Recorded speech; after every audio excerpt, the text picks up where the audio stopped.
Hello friends, I am Aprati. Welcome back to our channel Plants Space. अभी सर्दियां चल रही थी और सर्दियों में मॉथ या बटरफ्लाई दिखाई नहीं देते हैं, बहुत कम ही दिखाई देते हैं। अगर मौसम में धूप वगैरह है तो आपको एक बार को तितलियां दिखाई दे भी जाएंगी, लेकिन अगर ठंड बहुत ज़्यादा है तो ये ठंड में तो बिल्कुल दिखाई नहीं देते, क्योंकि ये छुप कर रहते हैं। लेकिन अब मौसम में धीरे धीरे गर्माहट आने लगी है, तो इनका आना भी अब शुरू हो जाएगा धीरे धीरे। और गर्मियों में और रेनी सीजन में आपको ज़्यादा दिखाई देते हैं, लेकिन अभी क्या है, ठंड का मौसम है तो नहीं दिखाई दे रहे थे। आज मुझे ये अपने रूम में मिला उड़ते हुए, तो मैंने सोचा इसके बारे में आपसे एक वीडियो शेयर करनी चाहिए। तो ये मॉथ है, जो बटरफ्लाई होती हैं वो तो दिन में उड़ती हैं, और जो ये मॉथ होते हैं इनको आपने ज़रूर देखा होगा लाइट वगैरह के आसपास। तो ये कीट पतंगों जैसे होते हैं, जहाँ लाइट जलती है रात में वहाँ पहुँच जाते हैं। और आपने मधुमालती के जो फूल होते हैं, क्योंकि वो रात में खिलते हैं, उसमें ज़रूर कभी ना कभी कोई ना कोई मॉथ की वैरायटी ज़रूर देखी होगी।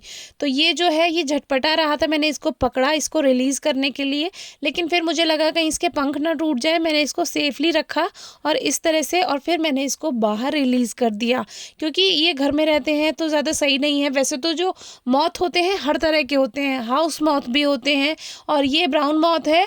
तो इसमें बहुत सी स्पीशीज़ हैं, मैंने पहले भी आपसे वीडियो शेयर किया, आप डिस्क्रिप्शन बॉक्स में वीडियो चेक कर सकते हैं। तो ज़्यादातर वैसे बटरफ्लाइज़ को मैं सेव करती हूँ, मॉथ को कभी कभी अगर मुझे मिल जाए कोई कैटरपिलर तो मैं सेव कर लेती हूँ। वैसे ज़रूरी नहीं होता, क्योंकि मिलता नहीं है मौत का कैटरपिलर, मुझे ज़्यादातर बटरफ्लाई के कैटरपिलर मिलते हैं। उनको मैंने सेव किया और फिर उनको रिलीज़ किया। वो वीडियोस आप डिस्क्रिप्शन बॉक्स में चेक कर सकते हैं। तो अब जैसे जैसे गर्माहट आनी शुरू होगी, वैसे वैसे तितलियों का भी गार्डन में आना शुरू हो जाएगा दोबारा से, और वो फिर गर्मियों में अंडे देती हैं। जैसे नींबू की जो तितली होती है, लाइम बटरफ्लाई जो होती है, वो नींबू के पौधे पर आँख जो होता है, जिसको मदार भी कहते हैं, उसकी बटरफ्लाई जो होती है वो उस पर अंडे देती है। जो अफ्रीकन मोनार्क होती है ऑरेंज कलर की, आपने देखी होगी। तो इस तरह से अलग अलग तितलियां अलग अलग पेड़ पौधों पे अंडे देती हैं, क्योंकि उनका जो कैटरपिलर होता है वो उसी की पत्तियां खाता है जिस पर वो अंडे देती हैं।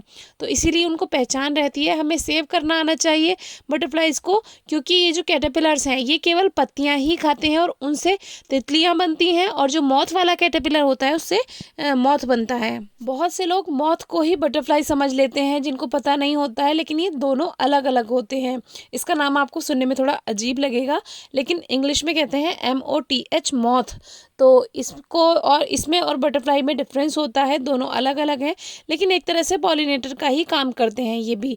और हमारे प्रकृति में जैसे जो लोग इसके बारे में जानते हैं तो वो इसको सेव करते हैं, और इसके बारे में मैंने एक स्पेशल वीडियो भी शेयर किया था, जो आप डिस्क्रिप्शन बॉक्स में चेक कर सकते हैं। इनको सेव करने के लिए एक स्पेशल डे भी बनाया गया है, इसके बारे में जागरूकता फैलाने के लिए, तो वो भी आप चेक कर सकते हैं। तो जैसे कभी अगर ऐसा हो कि बारिश का टाइम है, क्योंकि आजकल भी बारिश हो रही है, तो बारिश का टाइम है, या वैसे भी अगर आसपास आपके घर में मॉथ आ भी जाए, तो इसको जैसे लाइट जलती है रात में, तो रूम में या घर में आ जाए, इसको सेफली हटा करके इसको बाहर आप रिलीज कर दीजिए। वैसे जो हाउस मॉथ होते हैं वो बहुत से आपने देखा होगा हाउस अपने घर में मिल जाते हैं आपको, लेकिन इसको आपको रिलीज कर देना चाहिए, क्योंकि घर में कभी कभी ऐसा है, मान लीजिए आग का काम हो रहा है, गैस वगैरह जल रही है, तो उसमें इसके जलने का खतरा रहता है। पहले टाइम में जब दिया या मोमबत्ती वगैरह जलता था तब इनको बड़ा खतरा रहता था, क्योंकि ये जो पंछी होते हैं रात में लाइट की तरफ आकर्षित होते हैं, तो वो फिर दिया या मोमबत्ती की रोशनी में आते थे, तो इनके जलने का खतरा रहता था। तो अभी तो ऐसा कुछ नहीं है, लेकिन कभी भी ऐसा हो तो इनको सेव करना चाहिए। और कोई क्वेरी या क्वेश्चन है इसके बारे में तो आप ज़रूर पूछेगा। Thank you.